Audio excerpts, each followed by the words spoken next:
यमुनातिरावनचारी यमुनातिरावनचारी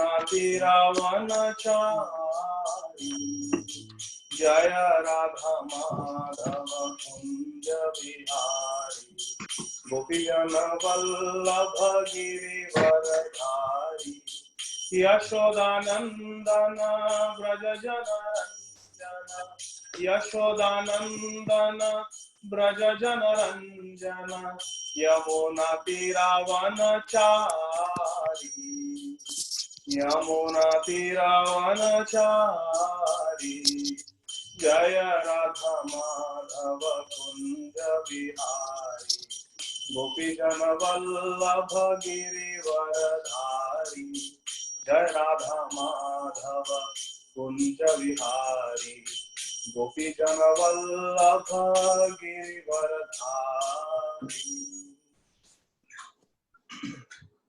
Hare Krishna.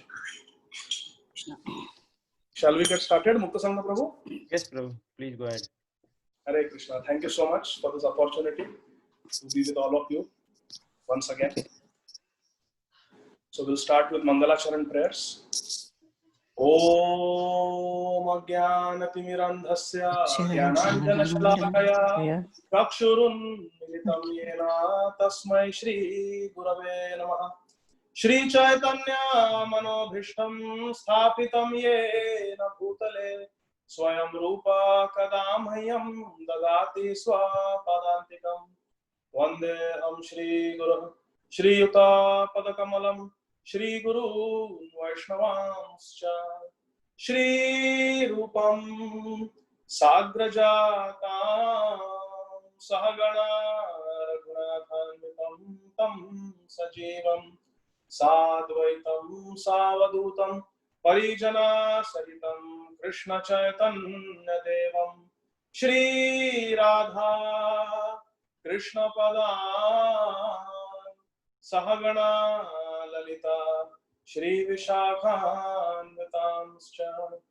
Namam Vishnupadaya Krishna Pristhaya Bhutale Shrimate Bhaktivedanta Swami Niti Namine Namaste Saraswate Deve Gauravani Pracharine Nirvishesha Shunyavadi Paschatya Deshatarine Vancha kalpatarubhyascha kripa sindhubhya eva cha patitanam pavanebhyo vaishnavebhyo namo namaha namo mahavadanyaya krishna prema pradayate krishnaya krishna chaitanya namne gauratise namaha he krishna karuna sindho deenabandho jagatpate gopesha gopika kanta radha kanta namostute तप्त कांचना गौरांगी राधे वृंदावनेश्वरी वृषभानुसुते देवी प्रणमामि हरिप्रिये जय श्री कृष्ण चैतन्य प्रभु नित्यानंद श्री अद्वैत गदाधर श्रीवासादि गौर भक्तवृंद हरे कृष्णा कृष्ण कृष्ण हरे हरे हरे राम राम राम हरे हरे हरे कृष्णा कृष्ण कृष्ण हरे हरे हरे राम राम राम हरे हरे हरे कृष्णा कृष्ण कृष्ण हरे हरे हरे राम राम राम हरे हरे। हरे कृष्ण। ओम नमो भगवते वासुदेवाय। ओम नमो भगवते वासुदेवाय। ओम नमो भगवते वासुदेवाय। Hare Krishna. Thank you, dear devotees, for joining, and thank you once again, Mukta Sangha Prabhu, for engaging me in the service of all the devotees. I'm very, very grateful to you. So, last Saturday, we were discussing our Shri Govinda lifts Govardhan Leela from Srimad Bhagavatam, Canto 10, Chapter 24, and we read until verse number 24. Chapter 24, verse 24. We completed last time. So today let us begin with verse number 25.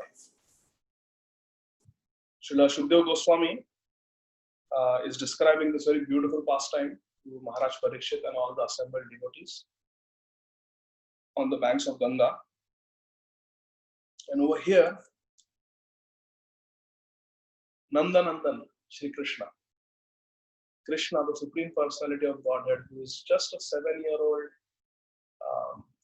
son of Maharaj Nanda and Mother Yashoda, he is speaking to Nanda Maharaj. We saw last Saturday how Krishna gave so many convincing arguments why Indra Puja should not happen. Actually, Krishna's purpose was to smash the pride of his own devotee, Indra. And how he gave so many arguments so that Indra Puja is not performed. So now let's see what happens today. So Krishna is continuing to speak to Nanda Maharaj. Tasmad gavam brahmananam adrescharabhyatam makha ya indra yaga sambraras tairayam sadhyatam makha. Translation and purport by the humble disciples of His Divine Grace, Abhay Charanaravinda Bhaktivedanta Swami Maharaj, Srila Prabhupada. Srila Prabhupada ki jai, ISKCON Guru Vrinda ki jai. Translation. Therefore, may a sacrifice for the pleasure of the cows, the Brahmanas, and Govardhan Hill begin. Krishna is telling Nanda Baba and all the elder Gopals. Therefore, may a sacrifice for the pleasure of the cows, the Brahmanas, and Govardhan Hill. So, Gavam, in the verse, Gavam is cows, Brahmananam means the Brahmanas, and Adri means the hill. We say Sayadri, the Sayadri mountains. Adri means mountain. So, Adri here refers to Govardhan. So, Krishna is saying to Nanda Baba, therefore, my dear father, may a sacrifice for the pleasure of the cows, the Brahmanas, and Govardhan. 3 entities, the cows, the Brahmans, and Govardhan. Begin. And he says, very importantly, Ya Indra Yaga Sambharas. He says, with all the paraphernalia collected for worshipping Indra, let this sacrifice to Govardhan be performed instead. Hare Krishna. Purport. Lord Shri Krishna is famous as Go Brahmana Hita. We say every morning, every time when we offer bhoga, we chant that beautiful mantra. Namo Brahmanya Devaya Go Brahmana Hitaya Cha Jagaditaya Krishnaya Govindaya Namo Namaha. So Krishna is the well-wishing friend of the cows and the Brahmanas. Lord Krishna specifically included the local Brahmans in his proposal because he is always devoted to those who are devoted to the godly Vedic culture. Because the Brahman, Brahma Janati iti Brahman. Brahman is one who is dedicated to Brahman, dedicated to Krishna, to Vedic culture. Therefore, Krishna supports. Actually, Krishna is not partial to anybody. Samoham sarva bhuteshu name dveshtastino priya. In Bhagavad Gita, Krishna says that Samoha sarveshu bhuteshu. I am equal to everybody. But those who approach Krishna in bhakti, then Krishna has to reciprocate. Ye yathamam prapadyante tam sathaiva bhajamyaham. So why does Krishna favor the devotees? Because the devotees always approach Krishna in devotion. That's why. So we begin with our commentaries of the Acharyas. The light is little dim here. Let me just turn on the light. Hare Krishna, Krishna Krishna, Hare Hare. Hare Rama, Rama Rama, Hare Hare. Hare Krishna, Krishna Krishna, Hare Hare. Hare Rama, Rama Rama, Hare Hare. Hare Krishna. So verse number 25, let us see in our session number 7 today what Sanatana Goswami has to say to this verse. Sanatana Goswami says that if you look at this verse number 25, Govardhan is not mentioned. Adri is mentioned. Adri means mountain. It can mean any mountain. So Sanatana Goswami is explaining why Adri is used and why Govardhan is not used. Word. Sanatana Goswami says Govardhan is not named in this particular verse for the following three reasons. The first reason is that Govardhan is the most prominent mountain in Vrindavan. There are other mountains also, like Nandishwar mountain is there in Nandagaon, on which Krishna and Balram's house is situated. Then there are the four mountains in Barsana, Dangad, Mangad, Bhangad, Vilasgarh. So there are some other mountains also, but of all these mountains, all these hills in Brajamandal, Shri Govardhan is the king of all mountains. It is Giriraj. It is the most prominent mountain. Therefore, because Govardhan is the most prominent mountain in Vrindavan, Sanatana Goswami says there is no need for Shukadeva Goswami to mention. Adri by default means Govardhan because it is the most prominent. So Adri means Govardhan. For example, if someone stays in your New York and somebody staying in New York says that, oh, I went to the beach today. It is understood that it is a beach on the Atlantic Ocean. It cannot mean Indian Ocean, it cannot mean Pacific Ocean, because New York is situated on Atlantic Ocean. So similarly, in Vrindavan, when you say mountain, when you say Adri, it means Govardhan. It is the most prominent mountain. That is the first reason. Second reason why Adri is mentioned and no need to mention Govardhan, because Govardhan worship, Krishna is thinking, Sanatana Goswami says, Krishna is thinking, the worship of Govardhan is so famous. It is all over the scriptures. For example, a few verses ago, we were reading in this chapter, one of the questions that Krishna asks Nanda Maharaj is, Nanda Baba, is this worship mentioned in the Shastra or is it just based on local customs? So Krishna is thinking here, according to Sanatana Goswami, Krishna is thinking that worship of Govardhan, it is both. It is mentioned in the Shastras, it is mentioned in the scriptures, like Garga Samhita, like Srimad Bhagavatam. It is mentioned in the scriptures. And Skanda Puran also mentions about Govardhan. So Govardhan worship is mentioned in the scriptures, plus it is a local tradition in Vrajmandal. Because in the Nitya Leela, Govardhan is always very, very worshipable. So Krishna is saying, according to Shastra and according to the local custom in Vrindavan, Govardhan Puja is bona fide, Govardhan Puja is authorized, Govardhan Puja is well known. So therefore, when we say worship Adri, it means Govardhan. There is no need to specify. There is a second reason, because Govardhan Puja is mentioned in Shastra and also in the local customs. Third is that Sanatana Goswami says Govardhan is so close by that when the place where Krishna, Balram, Nanda Maharaj, Yashoda Mai, all the Brajvasis were living at that time, when this pastime took place in Vrindavan, they were so close to Govardhan that it was but understood that when you say mountain, when you say Adri, it means Govardhan because it was the closest. It was the closest. So for example, if there is a grocery store very close by, and I always go there for shopping, to get milk, to get vegetables and fruits. And there are other grocery stores which are 5 miles, 6 miles, and this is just few yards from the house. And I tell my wife that I'm just going to get some milk from the grocery store. She will understand that this is the grocery store close to our house. So similarly, when Krishna says Adri, let us worship Adri, Sanatana Goswami says it is understood that they were living close to Govardhan, so Krishna meant Govardhan. That's why Govardhan is not mentioned and simply Adri is mentioned because it is understood. This is a comment of Sanatana Goswami. Sanatana Goswami also makes another very beautiful comment on verse number 25. He says that there is a nyaya, there is a rule called Gaddalika Pravaha Nyaya. Gaddalika Pravaha Nyaya is the rule that if there is a leader of the sheep and this leader is walking into the river, then all the sheep in the herd, they will follow this leader and they will also all fall in the river because they are following blindly. So Krishna is telling Nanda Maharaj that Gaddalika Pravaha Nyaya. You should understand Nanda Baba from this rule, from this Nyaya, that we should not blindly follow this custom of worshipping Indra. Give up this custom of worshipping Indra. Gaddalika Pravaha Nyaya. Don't be a blind follower of the sheep in the herd. Instead, we have to use our intelligence. Who is maintaining us? Who is sustaining us? What is our dharma as Vaishyas? It is to worship the cows and Govardhan. So let us do that.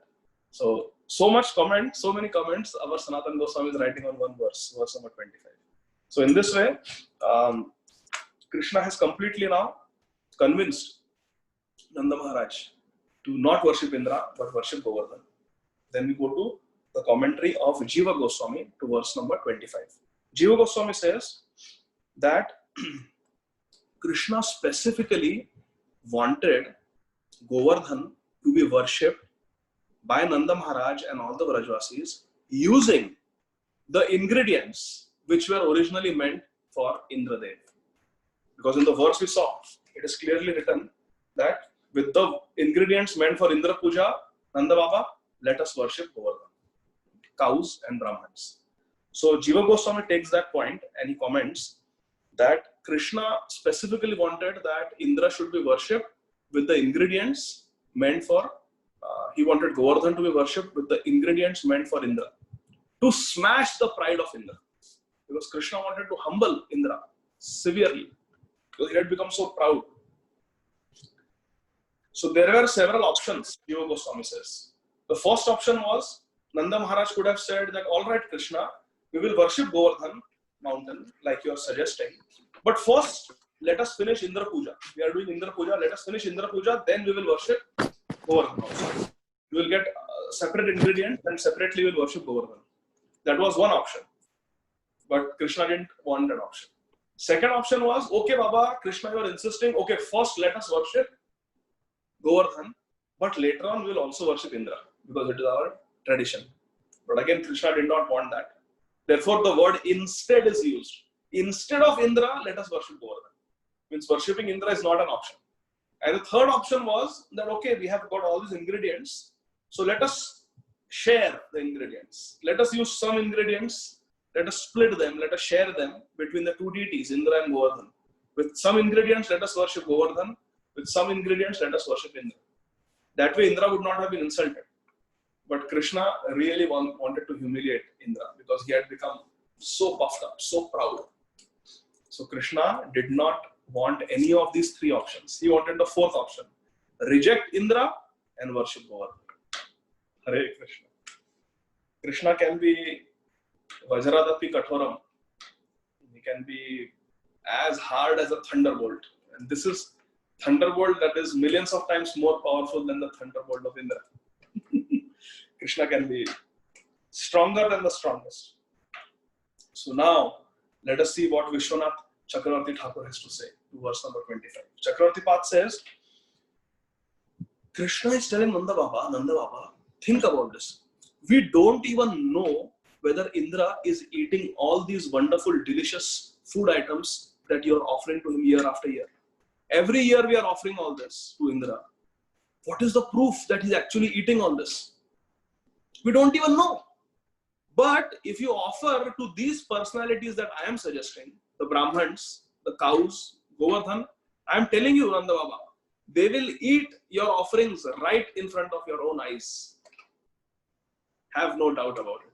Of course, Brahmans and cows are going to eat, but Krishna is vouching for Govardhan also. That have faith. This Adri, this Govardhan mountain, this Giriraj will eat in front of your eyes. You can actually witness it. Whereas, we have never witnessed Indra actually come and eat our offerings. So in this way, they are all, Krishna is giving so many arguments to convince Nanda Maharaj. So verse number 26 now.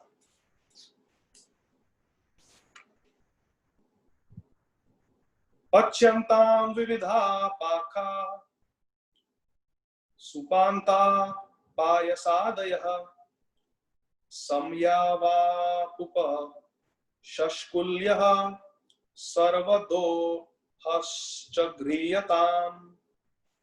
Translation: Krishna is continuing his description of the proposed Govardhan Puja, how it should be done. Krishna is telling in detail.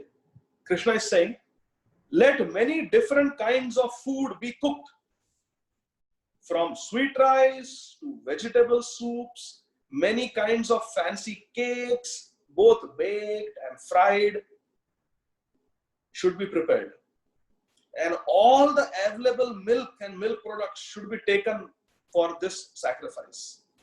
This is very interesting. So Krishna is giving the full vidhi how to perform Govardhan Puja. Sanatana Goswami is saying that all these ingredients mentioned in this verse show the abundance and the prosperity of Vrindavan. Chintamani prakhara sadma shukalpa vriksha lakshavarteshu surabhir vipalayantam Lakshmi sahasra shata sambrama sevyamanam Govindamadi purusham tamaham bhajami. The opulence of Golok Vrindavan. Just see the opulence of Vrindavan.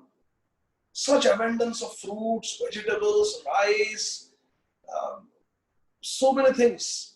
Milk and milk products, everything in abundance. Flowers, tulsi, everything is in abundance. Everything that is of value is in abundance in Vrindavan. Sanatana Goswami is saying. And then it is important principle to remember what is opulence, what is wealth. It is not just money. It is not just currency. We say dhana dhanya. Not just dhan. Even having food grains and foodstuffs, milk and milk products, that is also a real opulence. Just money is not everything. One may have money, but now there is a lockdown. If there is no dhanya, if there are no grains, there is no food in the house, what good is the money? We cannot eat dollar bills. We cannot eat gold coins. So it is dhana dhanya. So Nanda Maharaj not only had dhan, but he had the godhan. He had the wealth of cows. He had the wealth of grains, fruits, vegetables. Everything is abundant in Vrindavan. Chintamani prakhara sadma shukalpa vriksha. Every grain of Vraj Raj is Chintamani, it is touchstone. And every tree is Kalpa Vriksha, wish fulfilling tree. Every gopi is goddess of fortune. Can you imagine? In Vaikuntha planet, there is only one Lakshmi with Lord Narayan. But in Goloka Vrindavan, each and every gopi is a goddess of fortune. In fact,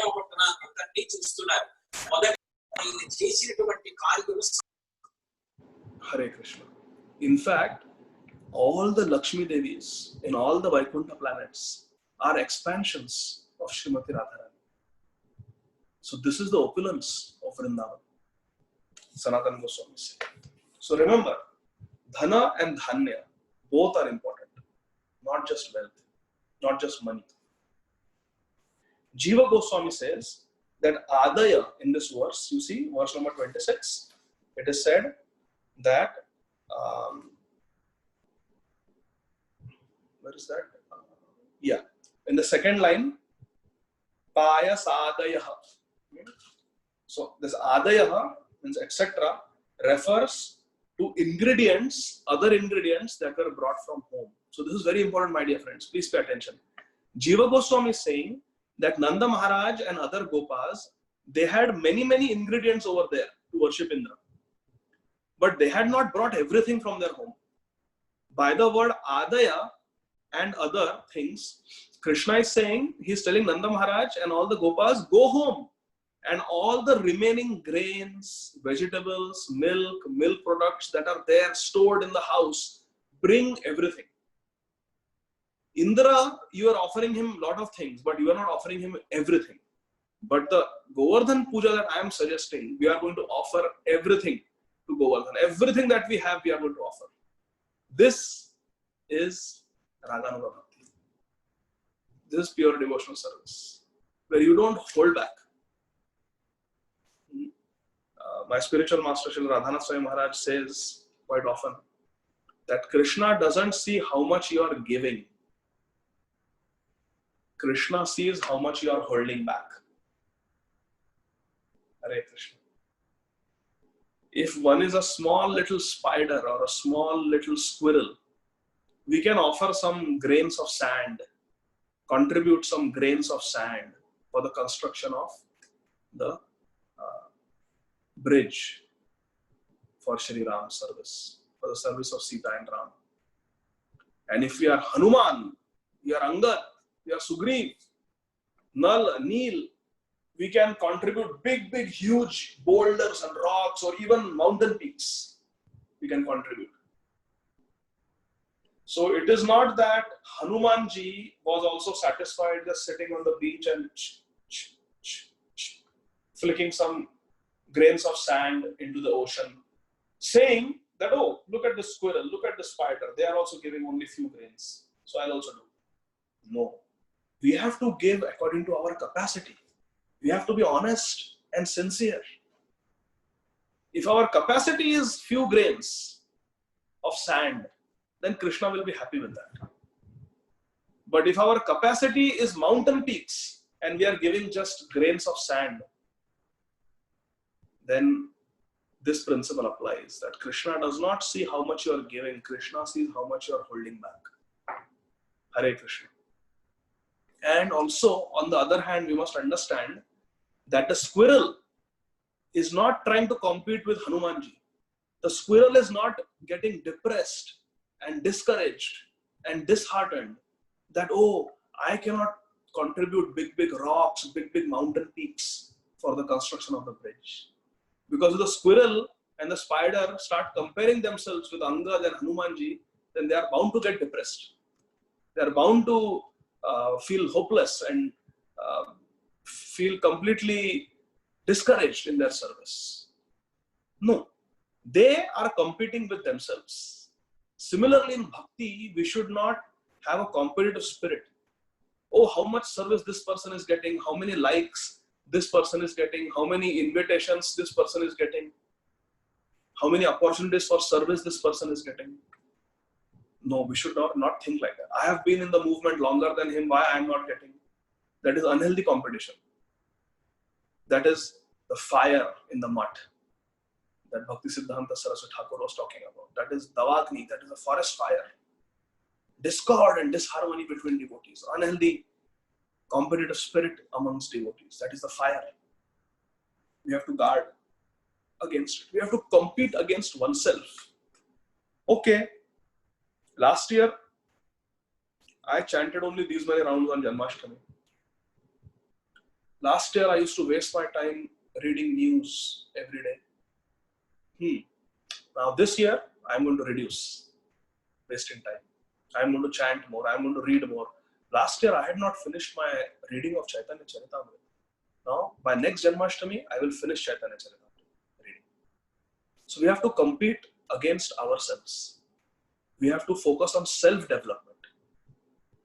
The squirrel is not feeling envy towards Hanumanji. The squirrel is not competing against Hanumanji. And Hanumanji is not becoming complacent by being satisfied with doing something, contributing something that is equivalent to what the squirrel is doing. Why? Because Hanumanji has greater capacity. There is one devotee, he came to Mumbai and from some other place just to get some training in Krishna consciousness. So he planned to get married. He didn't know who he's going to get married to, but he just came to a temple in ISKCON, one of the temples, and he stayed. He wanted to stay for a few months, a month or 2 months, just to get trained up. Follow the morning program, attend Bhagavatam class every day, attend the evening Bhagavad Gita class, associate with the brahmacharis, like that. So he came and he was staying there in the temple for a month, 2 months, and got very nice training. And while he was staying there, through the congregation marriage bureau, somehow he got connected with a girl and everything matched up, and they got married in the temple. And all the senior Vaishnavas were there, their spiritual master was there to bless them, and everything went amazing. He just came for some training, and here he got the training. He made so many friends in the ashram. He met his wife, a very nice Vaishnavi, they got married in the presence of the spiritual master, presence of all the senior devotees. So then they went to their spiritual master, Srila Radhanath Swami Maharaj, after their marriage ceremony, both newly wedded husband and wife, and they offered obeisances. And this boy who was visiting, he was feeling very grateful that I just came here to learn, and I not only got spiritual knowledge, spiritual wisdom, but I also found a nice Vaishnavi wife, and it has been such a successful, such a fruitful trip to this temple. So he was expressing his gratitude to Maharaj. He said, Maharaj, I just came here to get some knowledge, and you have given me so much. You gave me knowledge, you gave me training, you gave me lifelong friends in the congregation, and you gave me my Dharma Patni, you gave me my wife also. Everything you gave me. Thank you so much. I am very, very grateful. So Maharaj was very grave. He looked at this young man and he told this devotee just one sentence. To whom much is given, much is expected. Hare Krishna. To whom much is given, much is expected. How much we have been given, my dear friends. Srila Prabhupada has given this wonderful society to all of us. Such wonderful books. Bhagavad Gita, Srimad Bhagavatam, Chaitanya Charitamrita, Nectar of Devotion, Nectar of Instruction, Ishopanishad. What more do we want? Everything has been given to us. So many friends have been given to us. So many devotee contacts, devotee friends, mentors have been given to us. So many beautiful temples have been given to us. So many beautiful deities have been given to us. So much has been given to us. So we should be very grateful. And to whom much is given, much is expected. A lot has been given to all of us, and therefore, my dear friends, a lot is expected from each and every one of us. Swajanma sarthaka kari karaparaka. Bharat bhumite haila manusya janmaya janma sarthaka kari karaparaka. This is the instruction of Chaitanya Mahaprabhu. One who has received this gift of transcendental knowledge from Bharat Bhumi, the knowledge of Bhagavatam, knowledge of Chaitanya Charitamrita, Janma Sarthaka Kari. First we have to accept it in our life, practice it, and Karaparopkar. It is our responsibility to share it with others. A particular spiritual path, a particular spiritual sampradaya will be preserved by preaching, by propagation. If there is no preaching, there is no preservation. So if we want that this Rupanuga Bhakti, this method of worship given to us through Rupa Goswami by Sri Chaitanya Mahaprabhu should be preserved. This beautiful path of Krishna Bhakti should be preserved in this world. To preserve it, we have to preach. Without preaching, everything will be lost in due course of time. Without preaching, everything will be lost. That's why Krishna says that Imam Vivasvate Yoga had given this knowledge to Vivaswan, who gave it to Manu, who gave it to Ikshvaku, and it was in this way given from one Rajarshi to another. But in due course of time, Yoga Nashta Karantapa. My dear Arjun, this was lost. So similarly, preservation happens by propagation, by preaching. So each and every one of us must become sincere devotees. Chant minimum 16 rounds every morning during Brahma Muhurta attentively. Hare Krishna, Krishna Krishna, Hare Hare, Hare Rama, Rama Rama, Hare Hare. We must read Prabhupada's books. We must hear from Srila Prabhupada and our ISKCON Guru Gan, all the disciples of Srila Prabhupada, who are our spiritual masters. We must hear from them regularly. We must read the books of Srila Prabhupada. And we must cultivate friendship with like-minded devotees with whom we can share. And then together, we must share it with others also. By sharing, by preaching, there is preservation. So this is a very, very important concept. whom much is given, much is expected. So Krishna told, go and bring everything and offer everything to Govardhan. Don't hold back anything. That is the meaning of the word Adaya. Then what does Vishwanath Chakravarti Thakur say? Vishwanath Chakravarti Thakur, he focuses on all the ingredients that Krishna is mentioning in this verse and he is explaining the meaning. He says, Paka means cooked rice and vegetables. Rice which is cooked, nice hot steaming rice, and different vegetables, Paka, which have been cooked. Supantaha. Supantaha literally means like a soup. So it means dal or different kadhi or sar, soup, all those items that are made usually from dal, different types of dals. Payasa means sweet rice. Payasam we say in South India. So payasa means sweet rice or kheer. Samyavaha means something that is made by baking or frying wheat breads. So it can be roti, it can be puris, because they are fried. Puris are fried, rotis are baked or roasted. So like that. That is the meaning of Samyavaha. And Sarva Dohas. It means, Dohona means to milk the cow. So Sarva Dohas means all the ingredients that we get by milking the cow, which means milk, yogurt, ghee, buttermilk, rasgullas, rasmalai, sandesh, gulab jam, you name it. All milk and milk products. That is the meaning of Sarva Dohas. So that is the milk and milk products. So cooked rice, cooked vegetables, dal, sweet rice, puris, rotis, milk and milk products. Krishna is giving a whole list of all these ingredients. How Govardhan should be worshipped, how the cows should be worshipped. Verse number 27.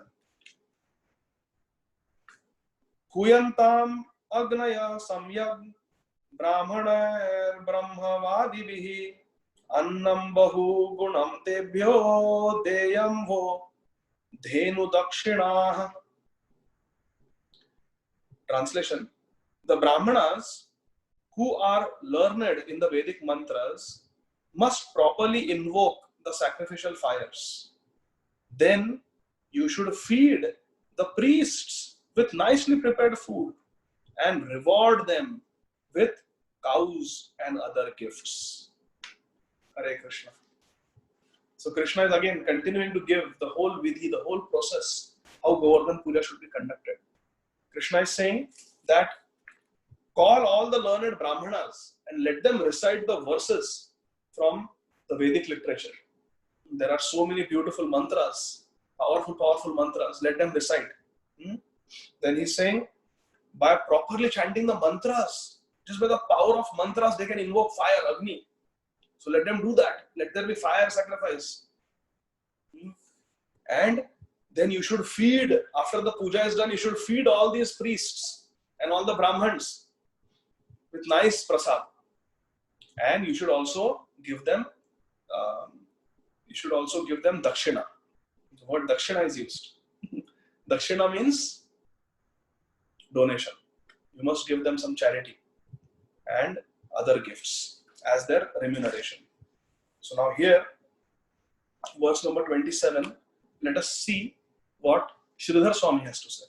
Sridhar Swami says that Krishna is giving all these details to Nanda Maharaj about how this Govardhan Puja has to be performed. He's giving all this list of methods, how it has to be performed for the following reasons. Why Krishna is giving all these details? For the following reasons. Number one, to make it look authentic. Because if something is too simple, Nanda Maharaj and the other Gopas might think that, what is this? Is it really bona fide? Is it really authentic? What Krishna is telling us to do? But if you give a detailed procedure, do this, then this has to be done, then call the Brahmans, these mantras have to be chanted. By chanting mantra, fire has to be invoked. There should be multiple fire sacrifices. This ingredient, that ingredient, that ingredient. If all this proper vidhi, proper procedure is described, it sounds very authentic. Sridhar Swami is saying. So Krishna wanted to make it look very authentic. Actually, Govardhan is not different from Krishna. Govardhan is Krishna. And Krishna is simply satisfied with some leaf or fruit or flower or some water. There is no need of cooked rice. There is no need of cooked vegetables. There is no need of sweet rice. There is no need of puris. There is no need of parathas or rotis. There is no need of milk and milk products. There is no need of fire sacrifice. There is no need of chanting any mantras. Shabri did not chant any of this. And with just some berries that were meant to be eaten by monkeys, by vanars.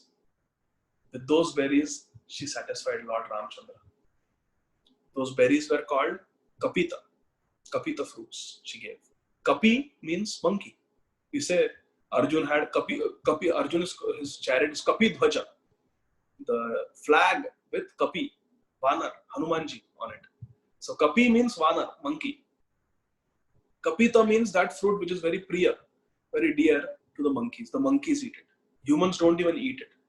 But Shabri was a tribal lady. She did not know anything better. She was like the little squirrel trying to contribute in the construction of the bridge. Her capacity was not cooked rice or puris or vegetables or sweet rice, payasam, no. Shabri's capacity was just those monkey food. Like in the malls, we get dog food, cat food. This was monkey food from the forest. It was not even meant for human beings. It's kapita fruit. It's meant for the kapis, the monkeys. But with those kapita fruit, Shabri completely satisfied Lord Ramchandra. Without chanting any mantras, without giving any invitation, without any asan, without any mudras, nothing. Without any achaman, nothing. She just had bhakti. Bhaktya tushyati kevalam nacha gunaya bhakti priya madhava. Bhakti priya madhava. Madhava is pleased only by bhakti. And what did Vidur have? Vidur and Vidurani, they did not have any high birth. They were Shudras. Vidur took birth in the womb of a Shudrani and he married another Shudrani. So Vidur and Vidurani, his wife, they were belonging to the Shudra community. And Krishna came to their house and he did not even get bananas, he got banana peels. Because Vidur's wife, Vidurani, became so overwhelmed with love seeing Krishna. She could not think of what to do. She was completely bewildered. She was in ecstasy. She was completely overwhelmed with spiritual emotions. Oh my Krishna has come. That Krishna who was fed with so much love by Nanda and Yashoda in Vrindavan. That Krishna who is fed with so much love by Devaki Rani. That Krishna who is served with so much love by Kunti Devi. They are all royal ladies.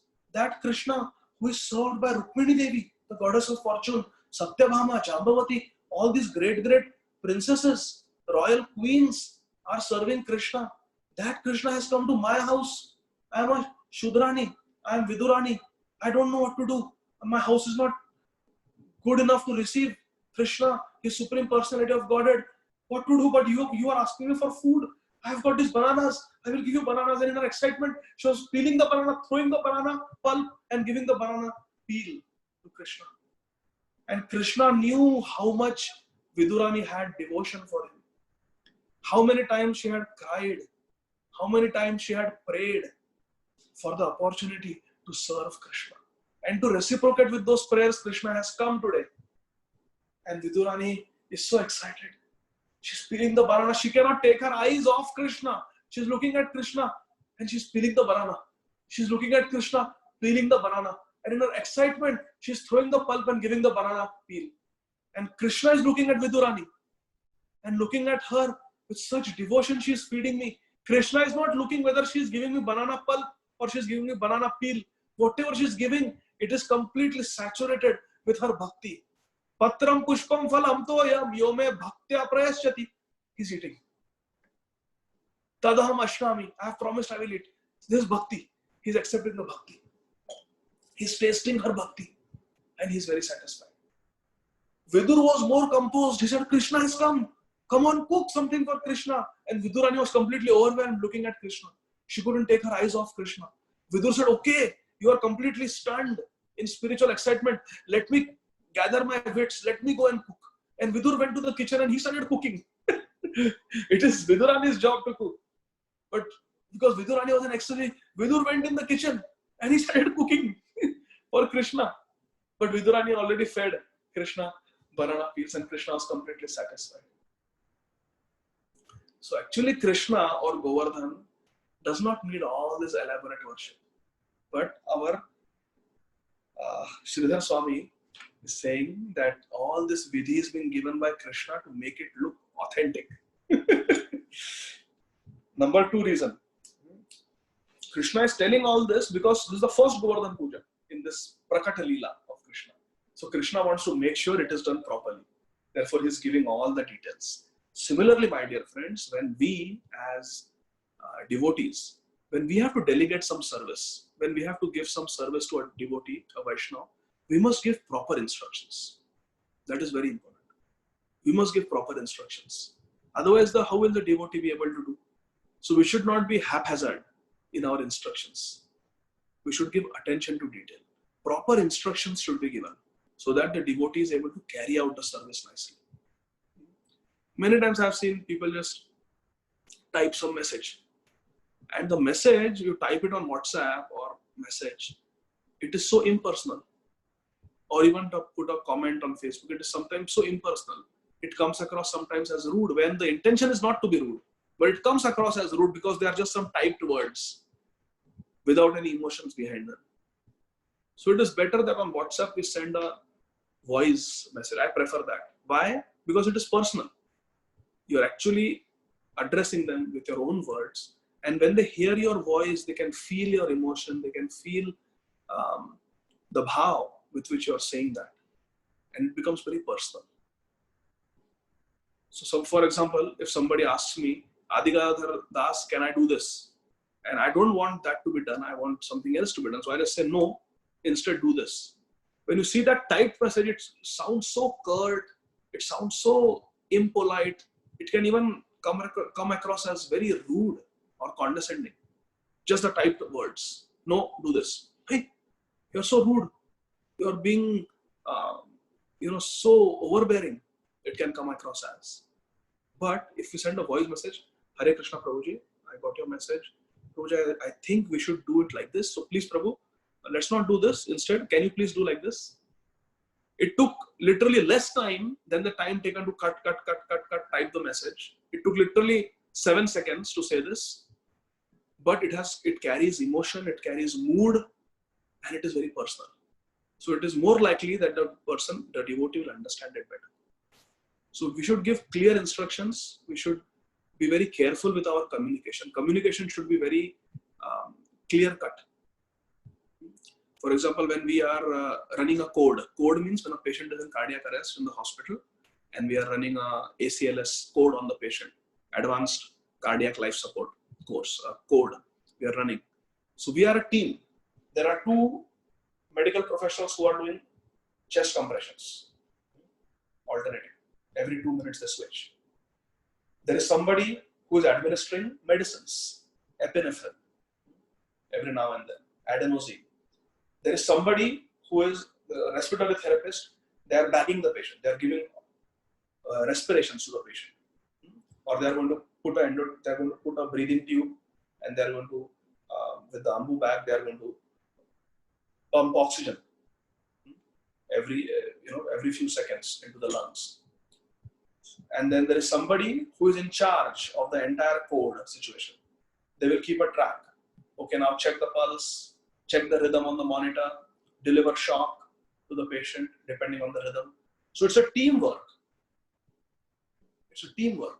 So the communication in a teamwork has to be very clear cut. For example, if I want someone to give epinephrine, then I have to tell the nurse, okay, Miss So-and-so, give epinephrine this and this dose, and I have to tell the route in which it has to be given, give it IV, give it in the bone, however the medicine has to be given.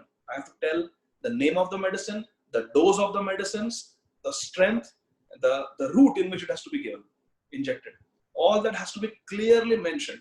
And then the nurse has to repeat it back. That, okay, I will give epinephrine, I will give this dose, I will give IV, whatever the instructions. And then you give it. Like that. So instructions have to be very closed loop. It has to be a closed loop communication. So many times I've seen problems in devotee relationships because of miscommunication. So we should try to make our communication clear and closed loop. Closed loop means we must make sure that we are completing the communication cycle. Sometimes it is difficult when there are too many things going on, and especially when there's a festival like now Janmashtami is coming, so many things have to be done. Sometimes when you type messages, the messages can be misinterpreted as being very rude or curt. So we have to be very careful. Better to do it in person so that your voice is heard, the emotions and the feelings behind your voice are understood, and the right message is conveyed. So you have to be very careful with communication. So now, that was the second reason, to assure the quality. So he is giving all instructions. So it is done properly. And point number 3, why Krishna is giving all these details to Nanda Baba. Third reason Sridhar Swami gives is to inspire faith in Nanda Baba and the other Gopas regarding this puja. Because when Krishna is saying that call the Brahmans and tell the Brahmans to speak all the Vedic mantras, then there is faith. That, okay.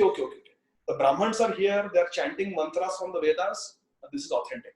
This Govardhan Puri is authentic. Like that.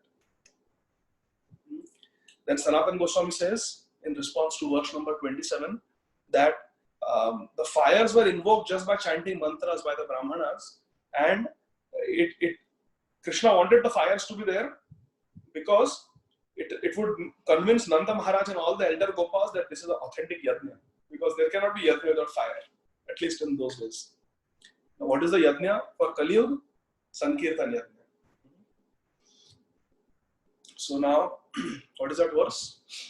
Krishna varnam tu sa Krishnam sangopangastra parshadam yajnaya sankirtana praye rerantihi sumedhasa. Krishna sankirtan yajna. Krishna varnam tu sa Krishnam sangopangastra parshadam yajnaya sankirtana. For Kali Yuga it is sankirtan yajna. Kalavata dhari kirtana. So Sanatana Goswami says like that. Then Jiva Goswami, he says, he elaborates on the fire component of the verse. He says there are 3 types of fires in yajna. The first is Garhapatya. It is the fire that is created by the householders. The fire of the householders, their yajna. Then there is Ahavaniya fire, yajna, Agni, which is in the eastern direction. You invite the Lord to come. Ahavan, you call the Lord. And Dakshina is the southern fire yajna in the southern direction of the yajna shala.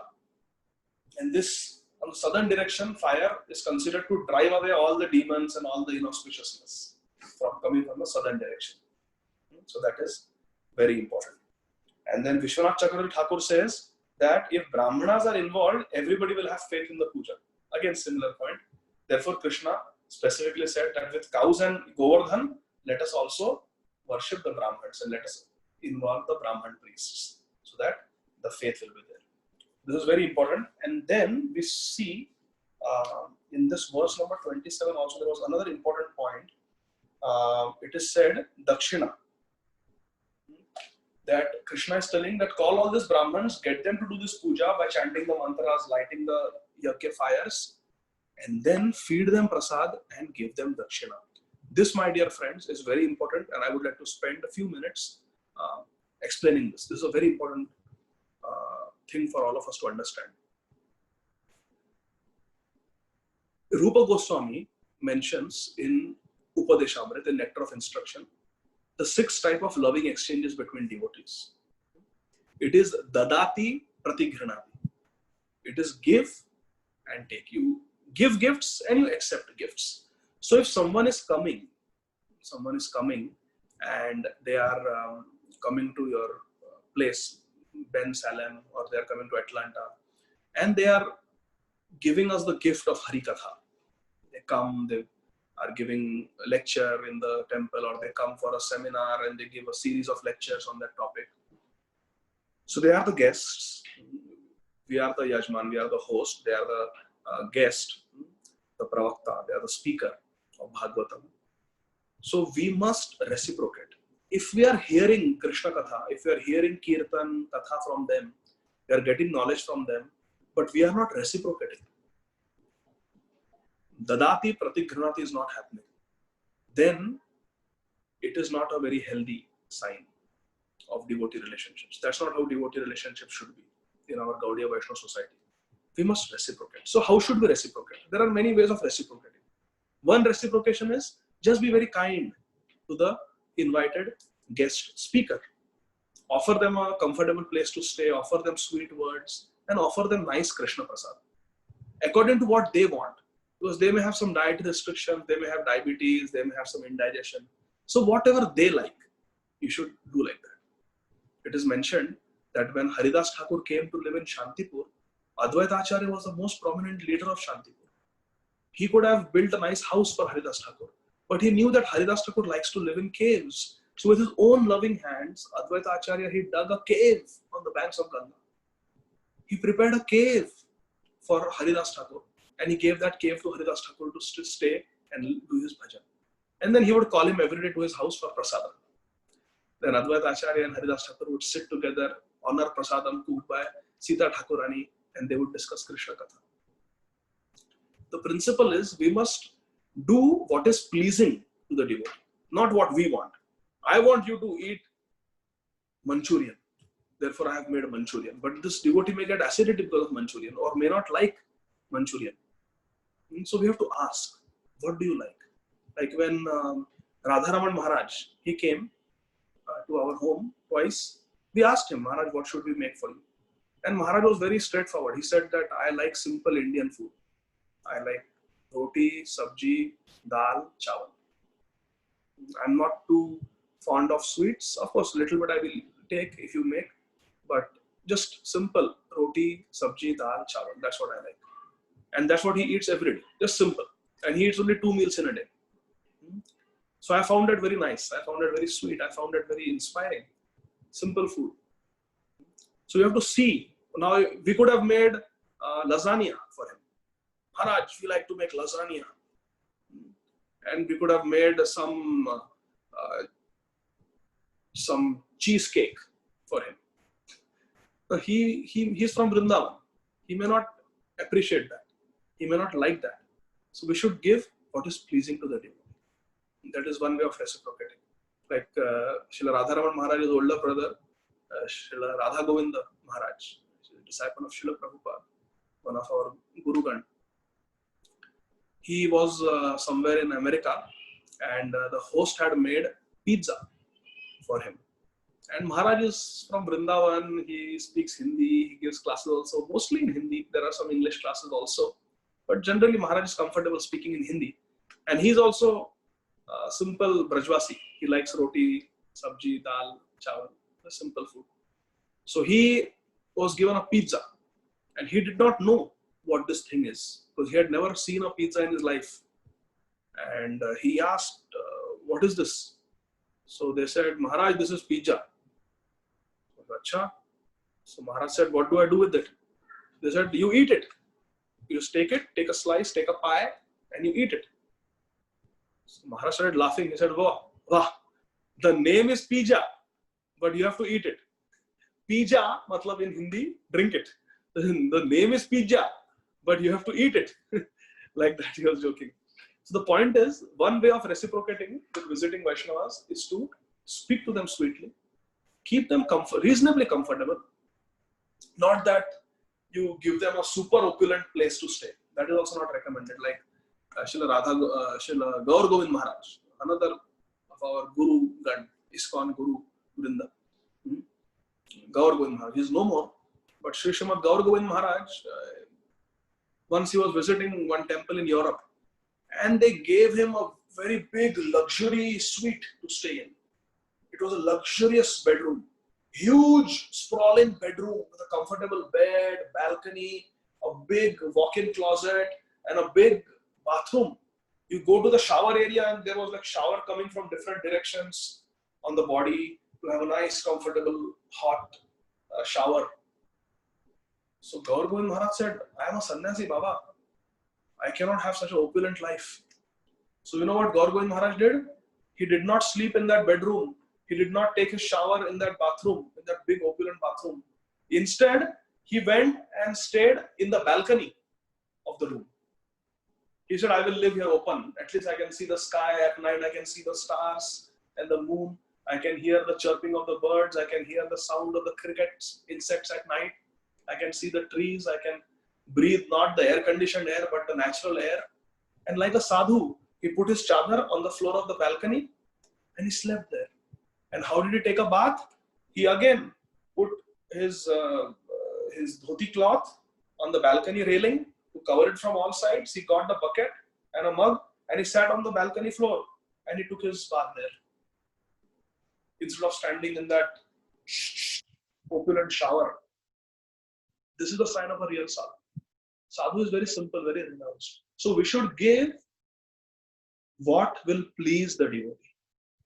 Sri Srimad Gaur Govind Maharaj told the devotees in that temple that this is not a place for a sannyasi to live. It is too opulent. It is too opulent. So therefore, we should give what is pleasing. So we should make comfortable living arrangements for a devotee befitting the requirements of that devotee. There should be peace. There should be a separate room for the sadhu, a separate bathroom, especially sannyasis. Mataji should not come close by. Even young girls also, daughters, they should keep a little distance. Men should serve the sannyasis or brahmacharis when they are visiting. That gender etiquette must be maintained. And their prasadam should be served on proper times. Not that you arrange so many programs that they don't have time to rest, they don't have time to honor prasadam. We should not squeeze the visiting preacher, squeeze all the harikatha, all the nectar out of them. That is very selfish. The aim is not to squeeze something out of them. The aim is to serve them. Only by serving, the message will be penetrating into our heart through the ears. Shushusho Shadadhanasya Vasudeva Katharuchi Swanmaya Sevaya Vipra. We have to serve Sevaya, we have to serve them. Only Punya Shravan Kirtan. Only then the hearing will be effective. So please understand this principle, my dear friend. This is the most important thing. Unless we serve the devotee who has come to our temple, who has come to our city to give Harikatha to us, unless we serve them, the Harikatha will not enter our hearts. Service has to be done. So one way is to speak politely to them, be respectful, keep them in a comfortable, simple, not very opulent, simple, comfortable living arrangement should be made, travel arrangement should be made, the Harikatha program should be arranged in such a way to minimize traffic, minimize travel time for them. Their prasadam should, even if you give them just 2 offerings in a day, 2 prasadams in a day, or 3, that's it, but give them at the proper time and based on their dietary preference. It's like that. That is one way of reciprocating. And we may reciprocate by accepting the instructions that they are giving in our heart and implementing them in our life. For example, if a preacher comes and says that we must offer obeisances to our deities every morning after taking a bath when we come before them to have their darshan, we must offer dandavat pranam to them. Oh, we must chant our 16 rounds before 7 a.m. every day in Brahma Muhurta. As a rule, attentively we should sit and chant 16 rounds every morning. Oh, very nice instruction. I'm going to follow this. So one way of reciprocating with the preacher is by accepting their teachings in our life and implementing them. And another way is by giving them some dakshina, like Krishna is mentioning in this verse. We must give dakshina if possible, if we have the money. Of course, we may spend money on booking their flight ticket and all those things. So that is also expenditure. So depending on our capacity, at least $11, something we should give. Some reciprocation should be there. So there are different ways of reciprocating. Money is not everything. Giving them a monetary donation is not everything. It is one of the aspects. If possible, we should give. Because even though they are preachers, they may be sannyasis, they may be brahmacharis, but still there are some expenses. We have to buy toothbrush, toothpaste, soap. We may have to buy a razor to shave. So all those things, there are expenses, some medical bills, medicines. Sometimes they may be thirsty somewhere, so they may buy a bottle of water somewhere or fruit juice. So money is required by everybody in this world. Some currency is required. Even when Madhavendra Puri, who is a sannyasi, was traveling for the sake of his Gopal to bring sandalwood for him, the king of Jagannath Puri gave him money. Because while traveling, you may need money. You may want to buy some ingredients to cook prasad for yourself. You may have to pay some toll tax or something.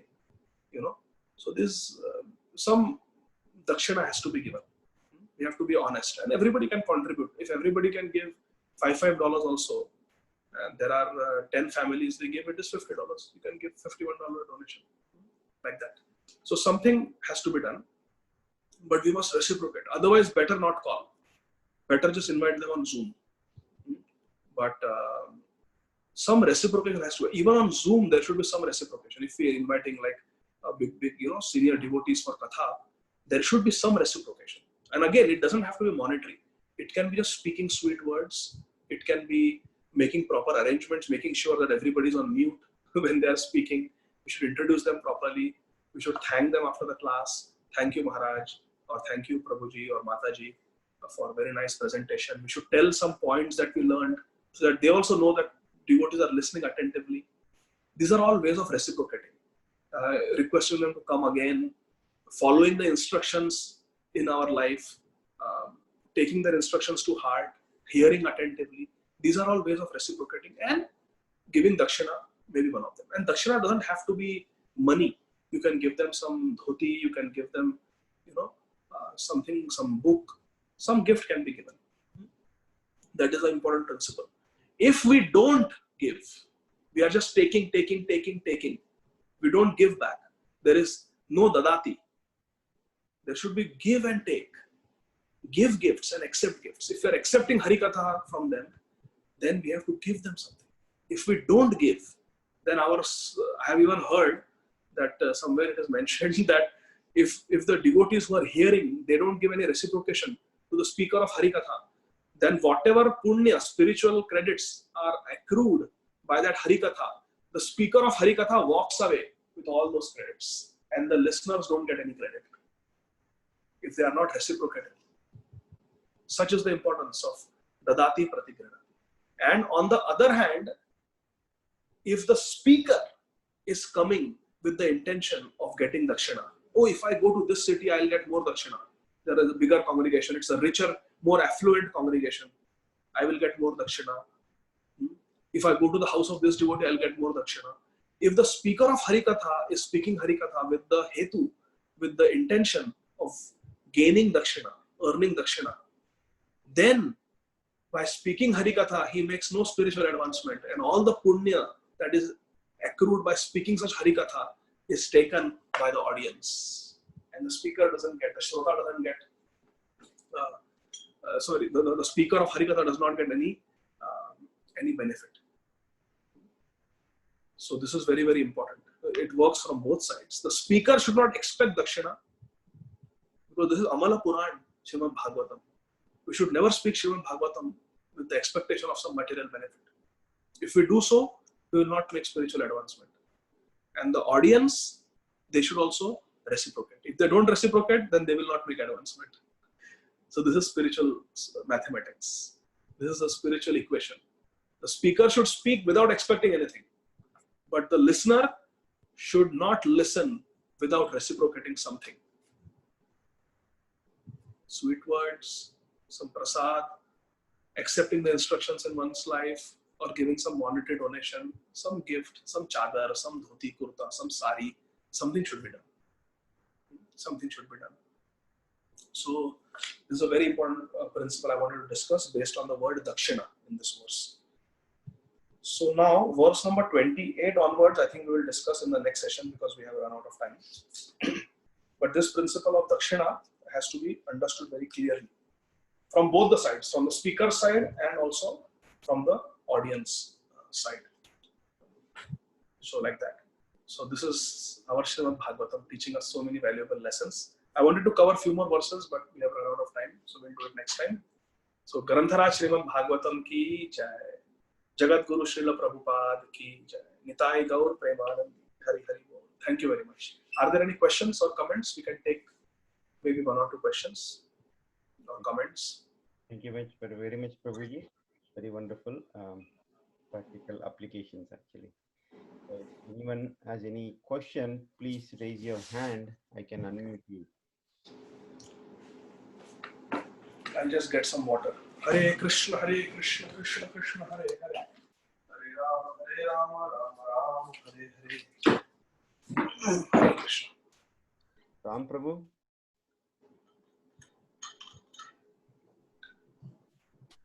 Hare Krishna, Prabhuji, Dandavat Pranam, all glories to Srila Prabhupada. Very, very nice nectar, Prabhuji. So much of good nectars. Hare Krishna. We are getting blessed with so much of good things. And before I start the question, I have a couple of questions. Before I start the question, I have realization. So, from your lecture, sometime past approx month or so, we were reading. We were listening. So you told your personal, personal kind of biography or things like your past life of the devotional service of 20 years, 17 years versus 3 years. So 17 years, you got kind of suggestion from Amarendra Prabhu. You were saying like 17 years, how you had the devotional service, and 3 years when you started doing 16 rounds in the Brahma Muhurta. So the difference you found, like it was, amazing kind of. So that's totally kind of changed. You are also having like difficulty kind of, in the past 17 years, like why so much of not progress, or maybe something every devotees are having, we do have some kind of thing. So after that, Prabhuji just wanted to mention, after listening your pastimes, so we started doing in our, house, all of, like me, my wife Nimla, and my kids also, in the morning, Brahma Muhurta, at least for me, 12 rounds daily, and the kids also 4 rounds at per their capacity, and Nirmala also completes 8 rounds or 10 rounds accordingly. So before 6:30 we do that, and as per practice we have that Mangal Aarti and all we do, before 6 o'clock only. So we wake up by 4, and so we do that. So that inspiration we got, doing at least 12 rounds or 10 rounds before 6:30. From you, we learn from you, from your lecture, from you, that it helps. So it helps pretty much, Prabhuji. We have not so far much. It's been 2 months approx, I think so. So and before that, of course, we were doing approx 4 rounds, 5 rounds, depending upon that, and we were scheduling other, in afternoon and evening and all. So major we spend time in the, for the chanting from Muhurta, so that full concentration we can do. Hare Krishna. Thank you so much, Prabhuji. Thank you, Ram Kumar Prabhu. Just one thing. This Brahma Muhurta Japa, it is mentioned by Srila Prabhupada. You rise early in the morning and chant. And Prabhupada instituted this Brahma Muhurta Japa in every ISKCON temple. There is a morning program where you do Mangal Aarti, Tulsi Aarti, Narsimha Aarti, you chant Shikshastakam prayers, you chant the 10 offenses against the holy name, and then you sit, and for 1.5 to 2 hours you sit and chant your 16 rounds in every temple. Then you take the Srinivasa and you do Guru Puja, and then you hear Srimad Bhagavatam class, then you eat Krishna Prasad, and then you go and face the world for the whole day. And at night again you come, you do Gaur Aarti, you do Shayan Aarti, you take Prasad. So this was a system, because every devotee was living in the temple in those days. But since now the congregation has shifted from living in the temple to living in the community, there is no morning program. And then being Grahasthas, living at home, we are in our own comfort zone. and we do whatever we want. We sleep whatever time we want. We wake up whatever time we want. We chant whatever time we want.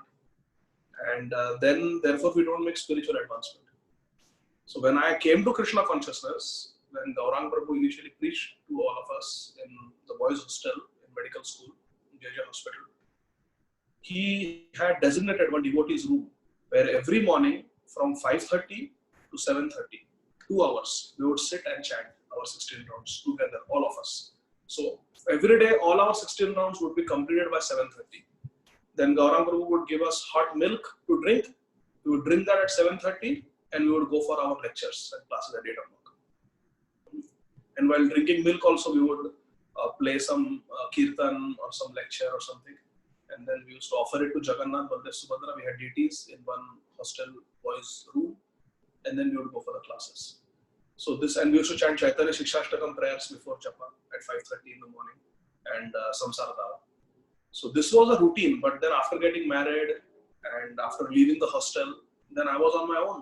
Nobody to supervise, nobody to monitor the quality of sadhana. And then it deteriorated over the years. Then I was chanting my 16 rounds while driving the car, few rounds in the morning, few rounds at night. Sometimes not even finishing 16 rounds and then doing them the next day. So very bad. This is not the sign of a sincere sadhaka. So I was discussing my problem that my consciousness is not good with Amarendra Prabhu. And Amarendra Prabhu quoted his Shiksha Guru, Mukunda Prabhu. So this instruction is coming from Mukunda Prabhu that we must complete our 16 rounds in Brahma Muhurta every day, come what may. By 7 a.m., our 16 rounds must be completed every single day, no matter what. No matter what time we sleep, no matter what is going on, the first priority should be for 16 rounds. 16 rounds is our personal offering to our Guru Maharaj every day. To Srila Prabhupada every day, it's our personal offering. So we must chant attentively in Brahma Muhurta. There are 4 P's. There are 3 P's that Bhurijan Prabhu writes in his book, Japa. Very nice book. Srila Bhurijan Prabhu says that there is posture, there is pronunciation, and there is prayerful mood. And I, for myself, I added a 4th P, and that is punctuality. So we must be punctual. It should be like a routine that this time to this time, I chant. I was listening to one lecture of Radhesham Prabhu, and Radhesham Prabhu was saying that every morning, 5:30 to 7:30, these 2 hours, everybody in NVCC knows that we should not disturb Radhesham Prabhu, come what may. All management questions, all temple activities, any doubts, any clarification, any discussion, any meeting, it cannot happen between 5:30 to 7:30 a.m. Because those are 2 hours with his phone in his cupboard. Radhesham Prabhu is sitting in front of Tulsi Maharani in the temple hall and he is chanting his japa for 2 hours. Nobody can disturb him in those 2 hours, 5:30 a.m. to 7:30 a.m. And before that also, he attends the full morning program. He gives a Chaitanya Charitamrita class before Mangalarti at 3:30. Then he will do Mangalarti at 4:30. And everything till, Kirtan, Tulsi Aarti, Shikshashtakam prayers, everything. And then 5:30 to 7:30 he will chant. So this punctuality has to be there. It should be a routine that we must do. In Atlanta, we have, after Mukunda Prabhu told Amarendra Prabhu and Amarendra Prabhu told me, we started implementing this. And recently we started, because of this lockdown, everything is on Zoom. So we thought, why not do japa on Zoom? So every morning at 5 a.m. sharp, we start japa. We chant Guru Ashtakam prayers, we chant Shikshashtakam prayers, and then we start japa. So for 1 hour 15 minutes, we chant together. 1 hour 15 minutes. So at 6:20 a.m., we conclude the call, because those who are second initiated, they have to chant their Gayatri, usually for 6:30. So we end the call. But for 1 hour 15 minutes, 1 hour 20 minutes, 5 minutes is Guru Ashtakam and Shikshashtakam, and 1 hour 15 minutes is Hare Krishna Mahamantra Japa. We chant our japa together.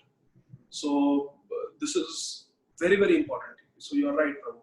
That is Brahma Muhurta Japa, like Srila Prabhupada said, 99% of our spiritual advancement comes from chanting Hare Krishna. So we have to make it a priority. It has to be done in a prayerful mood, with proper pronunciation, attentively, with good posture, and with punctuality. So 4 P's have to be done. So thank you, Prabhu, for doing Brahma Muhurta Japa. Thank you so much. I'm very inspired by hearing this. Yeah, thank you so much for good regards. Yeah, so Probably just a small question, like was the Govardhan Puja already existing in the before this Yuga cycle started earlier? I mean, the Krishna was giving these all ingredients and all this time, right? So as Krishna says in the Bhagavad Gita, evam parampara praptam evam rajasriya. So I remember all of that. You do not remember. So those all things. So here, so all was this all already happened in the past life, or as we know that Govardhan Hill was already exist in the Golok Vrindavan, so in the spiritual world. So just wanted little clarification on that, or is it first time in this earth or in this creation, or so just if you can clarify. No, Govardhan Puja is part of it is part of Krishna Lila always. Whenever Krishna comes, Krishna loves Govardhan so much.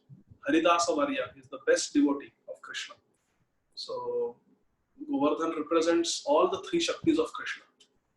It represents Sandhini Shakti, Samvit Shakti, and Ladini Shakti of Krishna. If you want, we can discuss this principle next Saturday in detail.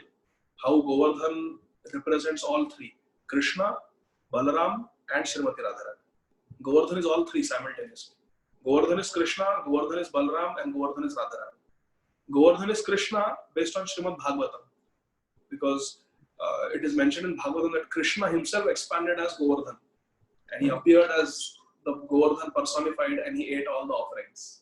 So Govardhan is not different from Krishna. In Bhagavatam itself, it is mentioned that Govardhan is Haridasa Varya. He is the best devotee Srimati Radharani. So Govardhan is servant of Srimati Radharani. So he represents the Ladini Shakti of Krishna.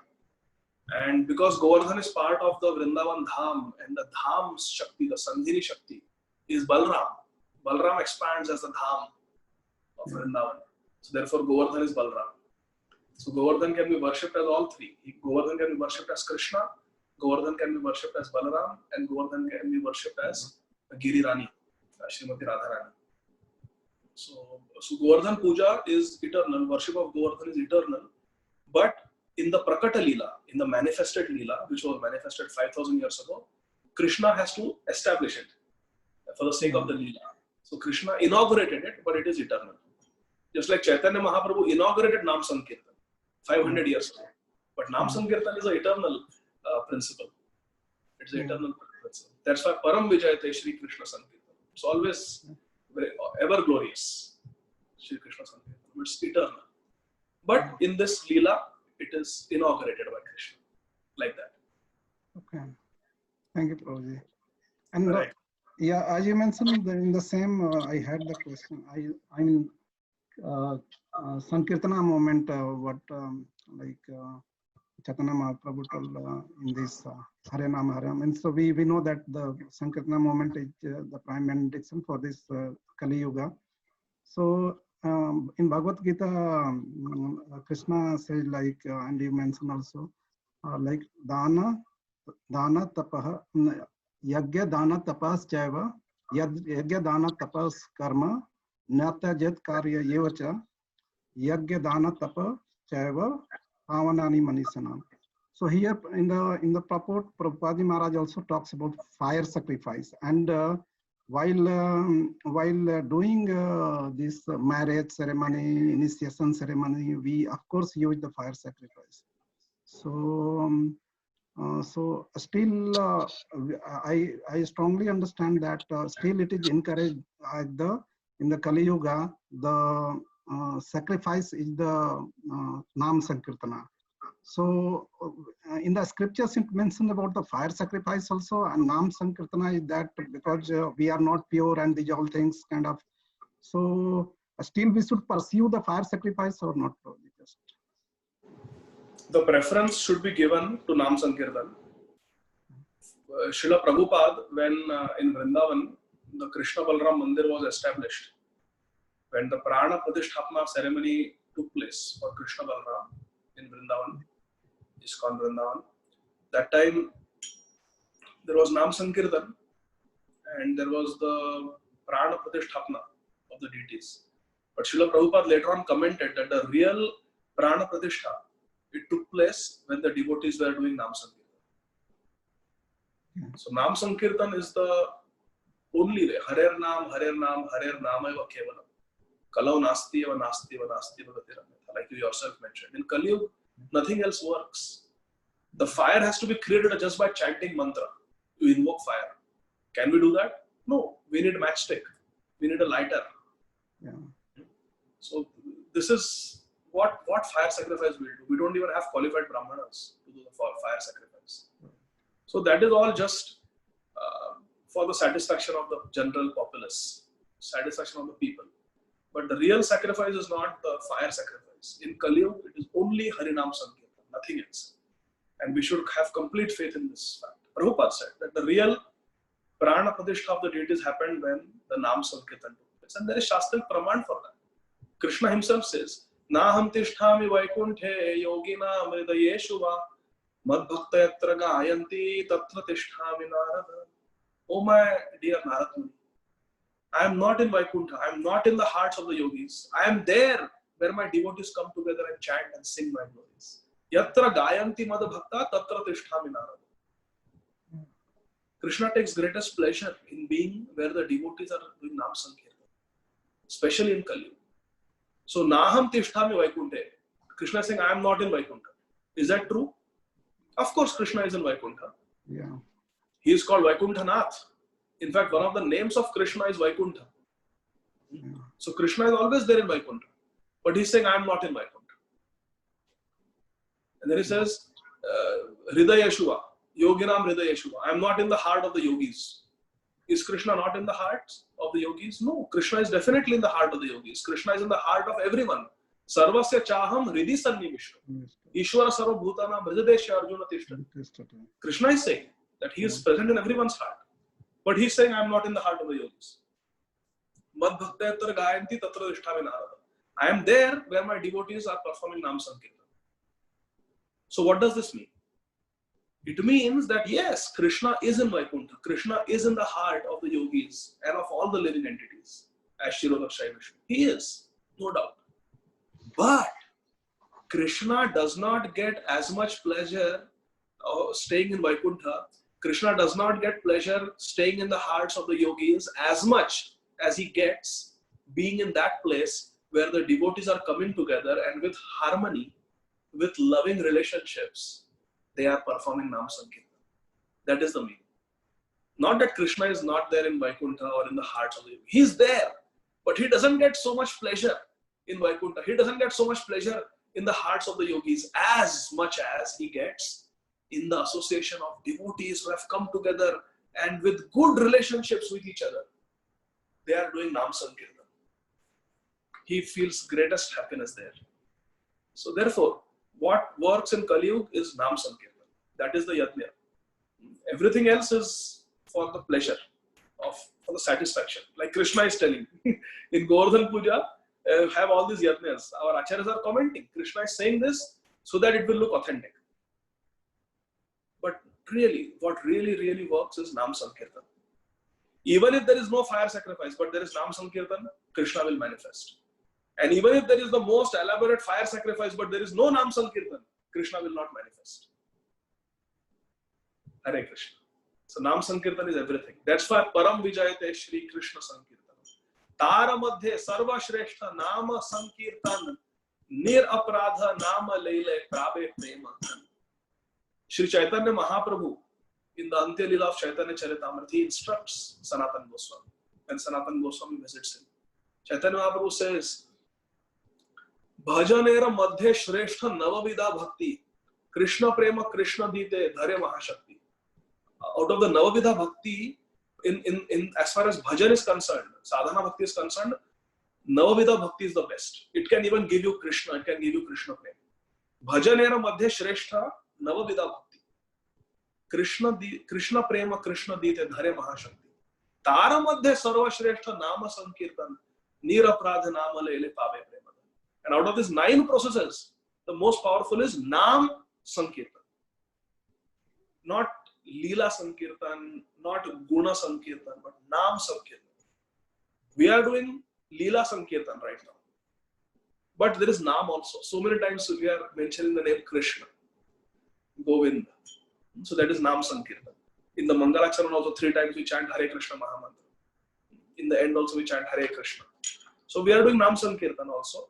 But mainly it is Leela and Guna Sankirtan. And this is meant so that our absorption in Krishna increases.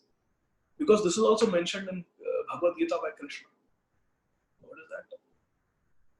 Machittas. What is that? The 10th chapter. Chitta Madgata Prana. Yes, thank you. Machitta Madgata Prana Bodhayanta Parasparam Kathayantascha Mam Nityam Tushyanti Charamanti. This Krishna Katha is required because it reminds us of Krishna, it absorbs our consciousness in Krishna, and it facilitates wonderful relationships with each other, gives so much joy, Ramanti. And then when we chant Japa, all this Leela Smaran happens, this Guna Smaran happens. Krishna is so merciful. Krishna loves Vrajvasi so much. Krishna lifted Govardhan. All these wonderful thoughts, sweet thoughts about Krishna come into our heart when we are doing Japa or when we are doing Naam Sankirtan. And our Naam Sankirtan, our Naam Bhajan, our Naam Japa, it becomes sweet. Otherwise, the Japa will become dry if there is no Leela Smaran, if there is no Guna Smaran. So these classes are required so that our Naam Sankirtan becomes sweet. Our Naam Bhajan becomes sweet. Is that okay, Prabhu? Hare Krishna.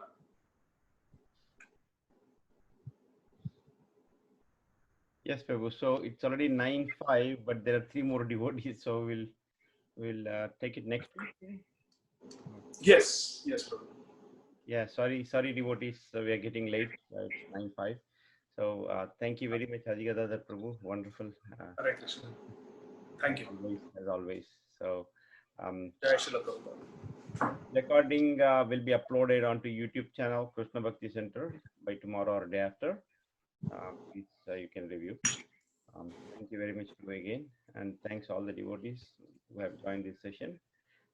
I offer my humble obeisances to all the Vaishnava devotees who are just like the desires who can fulfill all desires and are full of compassion to the fallen conditioned souls. Vancha kalpa tarubhyascha krupa sindhubhyascha patitanam pavanebhyo vaishnavibhyo namo namah. Ananta koti ki jai, Mavi Sabhakta ki jai, Gaur Premanandi. Thank you very much. Other Prabhu ki jai. All glories to all of you. Srila Prabhupada ki jai. Hare Krishna. Thank you.